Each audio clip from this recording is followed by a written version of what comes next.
Hello everyone, welcome to my fight recap video for the Copperhead and Gruff fight. This was the second fight that we had during the BattleBots competition, and if you haven't seen this fight, please go back and watch episode 6 so that I don't spoil anything for you. And of course, the very obvious warning here is that this video will contain some spoilers. So go ahead and watch that episode, and then we'll talk about the Copperhead and Gruff fight.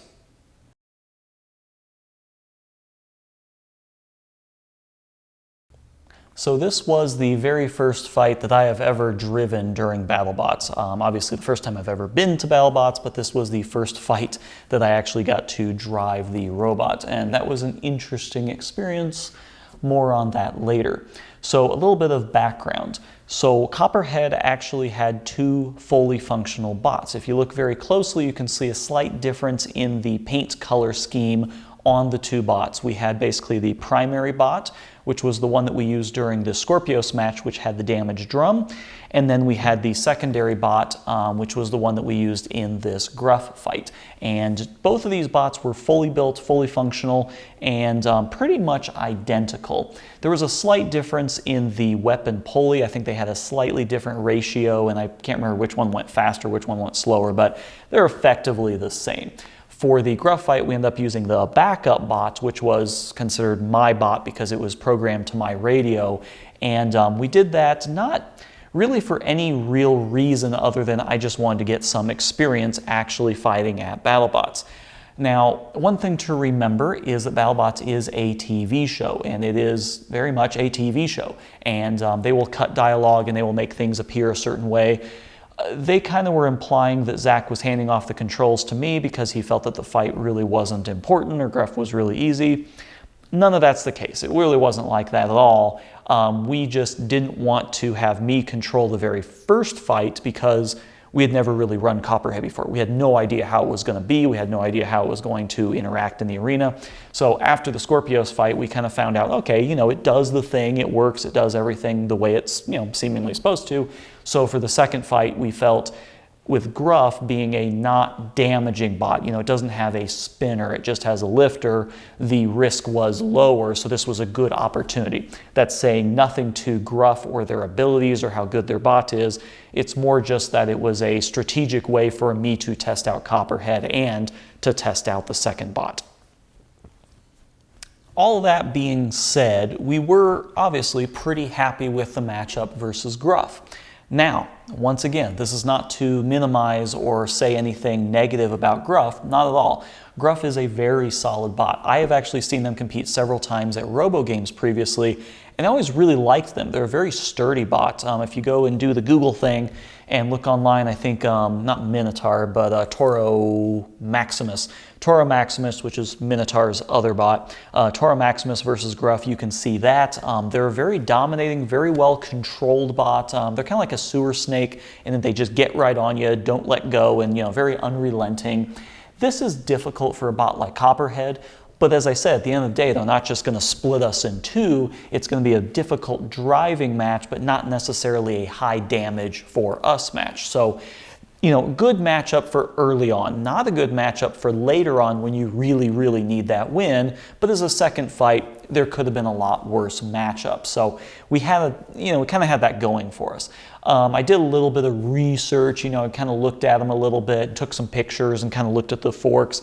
The forks have a pretty aggressive curve on the front, so that's both good news and bad news. It's good news in that they're not really shallow slopes, so it's not like it can get under the drum and lift it up. It's pretty much going to hit the drum, so that was good, but definitely getting from the back end into the wheels, it could lift us up, things like that.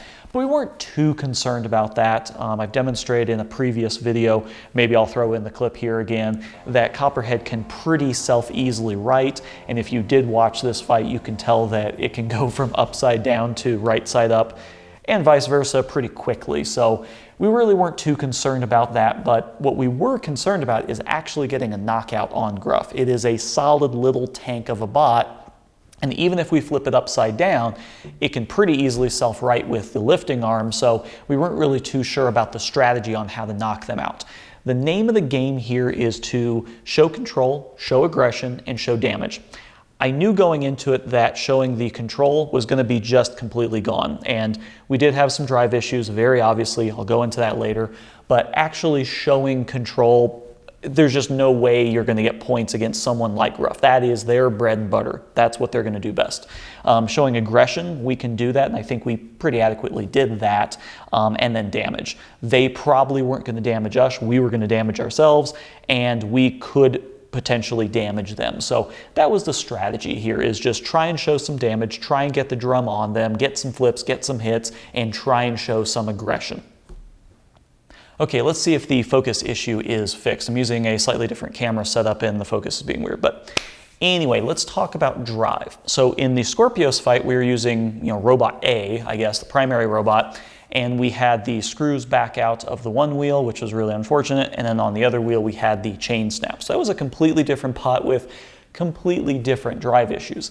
For the secondary bot, we went through, we tightened everything, we Loctite everything, made sure everything was good to go before this fight, and everything was good to go mechanically. However, we were running into this issue that I think I might have mentioned in the previous video, but the motors that we were using for drive are censored. For just kind of casual fans, it's just kind of a little bit of background information.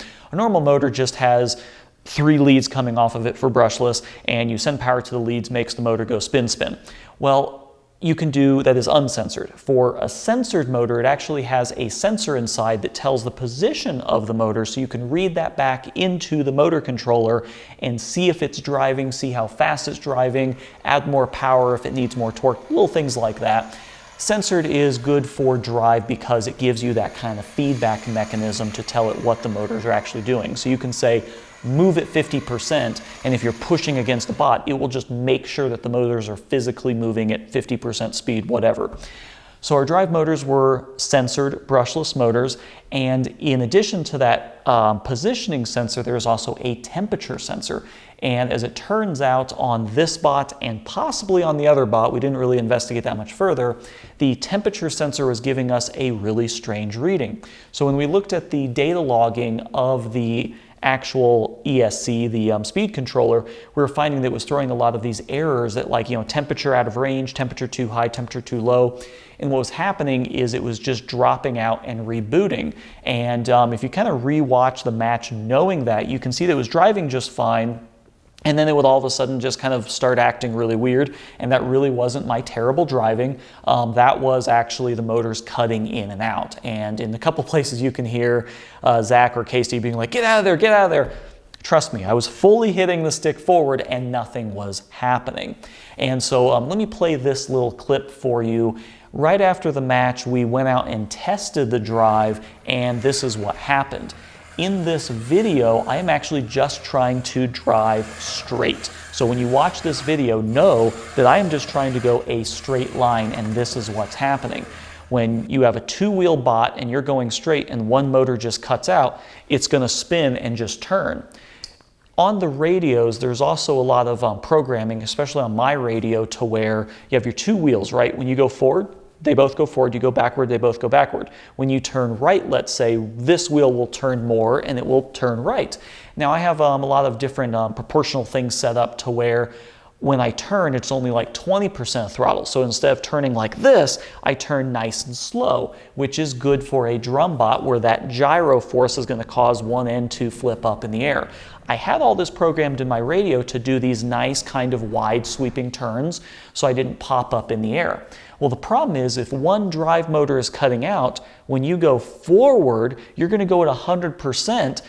If one motor cuts out, then the other wheel is going to be going 100% and it's going to flip you up. So towards the end of the match, you see me doing this kind of gyro dancing thing. I wasn't celebrating. I wasn't doing anything stupid. I was just trying to drive forward, but only one wheel was working. So it was like I was turning as fast as I could, and that's what was flipping me upside down. So I was simply just trying to drive towards Gruff, just drive straight, and it ended up flipping me all over the place. So that was really difficult. And after this match, once everything kind of warmed up a little bit, the bot was nearly undrivable. And that's why towards the end of the match, I just couldn't, I couldn't barely even get towards them. So that is the drive issue we had. For subsequent fights, we went and removed that temperature sensor completely, and that got rid of the issue. So the little demo that I just showed earlier about, me trying to drive forward, once we pulled the temperature sensors, it drove as expected.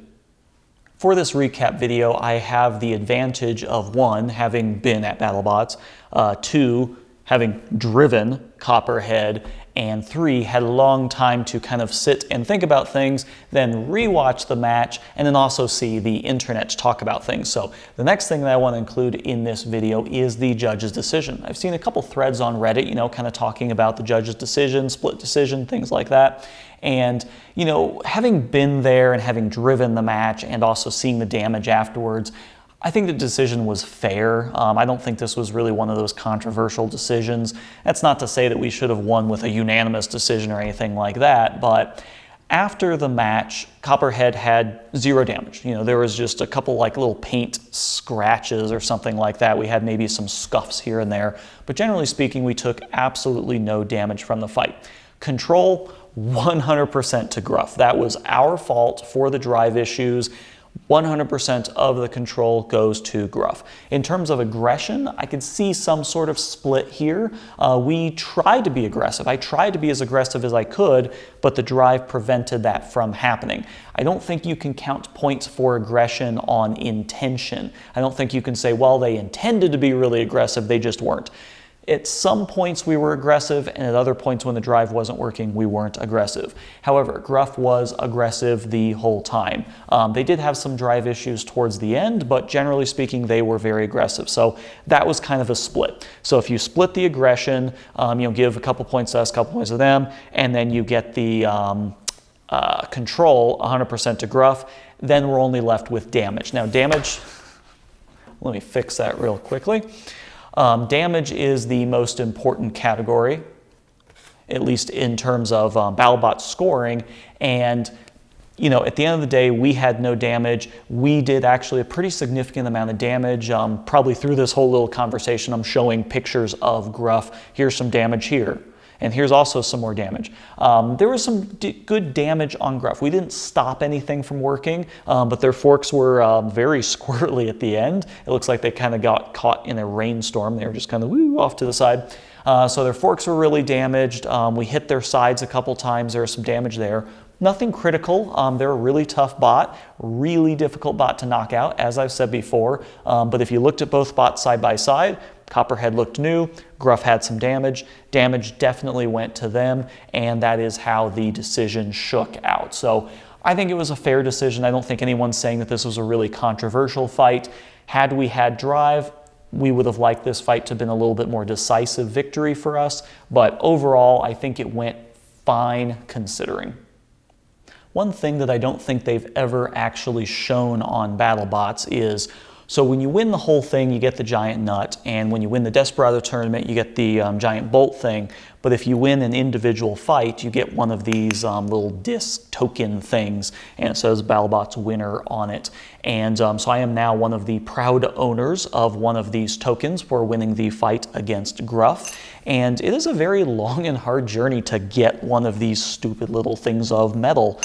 You have to plan out a build, learn everything you need to know enough to even start building, then build a robot, then get the sponsors and everything necessary to fund the thing, then get on the show by applying and hopefully getting selected by a selection committee, and then getting there, making sure it works, and then getting into a fight and winning that fight. So this is a very precious little piece of metal for me, and I'm very proud of it, and it stays with me at all times. This actually sits inside my wallet. And the other thing I wanted to say is there's a lot of stuff about the internet, stuff on the internet, and say what you will in terms of Team Copperhead, but Zach was generous enough to let me on his team to help out with Copperhead, let me drive Copperhead after it was still largely unknown. I mean, this bot in particular had never been driven before, and then let me drive and, obviously give me the opportunity to get one of these tokens. So Zach, thank you for letting me be part of Copperhead. So now Copperhead is sitting at 1-1. We've got 1 loss against Scorpios and 1 win against Gruff. So we've got easily at least a couple fights left, so be sure to check back for those. I think the last thing that I want to say that I definitely should have said sooner is I couldn't have asked for a better opponent. Gruff is a fantastic bot. They've got a lot of experience. It's really well driven. It's really durable. And just a fantastic group of guys, and I'm being really honest there. That was probably the best experience I could have had as my first fight. As you can probably imagine from just watching it on TV, it's a very stressful event. You got a camera like right there in your face. There's many cameras, and it's, you know, just kind of a hyped up, stressful environment. And they're just great guys. So if Gruff, if you're watching this, please comment down below. But thumbs up to you guys for just really being awesome and building a really cool bot. So, as always, thanks for watching. I'll be doing more of these videos for all of our fights throughout the season, so be sure to check back on that. Check out my Facebook page for updates, check the description for links and other stuff, and we'll see you next time. Thanks for watching.